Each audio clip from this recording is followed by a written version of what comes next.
It started out, I did a medic, which was a TV show, Richard Boone, and I played an epileptic. And I got this part, and 5 studios called me the next day and wanted to put me under contract. Columbia Pictures, Warner's, Paramount, 20th Century Fox, the studios called. And the first one that called was Columbia Pictures. And I went to Columbia Pictures and I met Harry Cohn. Harry Cohn had seen me on the show and he said, you know, you're the most naturalistic actor I've ever seen since Montgomery Clift and Marlon Brando, blah, blah. Tell me what you've been doing, kid. And I said, well, I've been playing Shakespeare down in San Diego. And he said, oh, God. He said, Max Arno was the head of casting. He said, oh, Max, he said, send him to school for 6 months and take all that Shakespeare out of him. You can't do Shakespeare in movies, kid. It doesn't work. And I got banned from the studio at 18, and I didn't come back to that studio till I was 31 years old, editing Easy Rider. First day I was on a set, I realized there was a director. I never thought about it in the theater, very honestly. I mean, there's a director, but pretty soon you're left alone and you're on stage, and night after night you're doing your thing in a given circumstance, you know, various blocking and so on.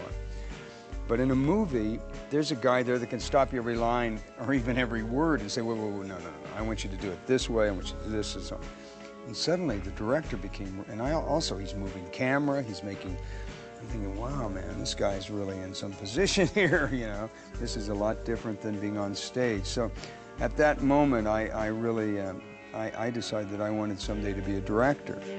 I want to make a place that's comfortable for the actors. I want the actors to feel really relaxed and really comfortable. And I want to block it out and shoot it in as most interesting way as I can and as simple as I can so the technical part of it doesn't interfere with the performances. Truffaut had made a statement, I believe at one time, that all you have to do is lock the people inside their big sound stages, the studio people. Just lock them inside there because the whole world is a sound stage, and get out and use the street and go out and shoot with the real people and so on and so forth. These were not necessarily fresh ideas. They were fresh ideas here because we were bogged down in a studio system that wouldn't allow anything else to happen. There was no independent films before Easy Rider. I, unfortunately, have had a career with very poor selection. The good things that came to me, and the bad things that came to me, and I didn't turn any of them down, you know, because I was afraid that I'd never work again. I needed money, and basically that's been my career because I come from I have worked, unfortunately, most of my life outside the industry, in the independent world. So, I mean, to actually do a studio film, like to do a Waterworld or to do a Speed, these are later developments in my sobriety that I didn't have the fortune of being able to do when I was younger.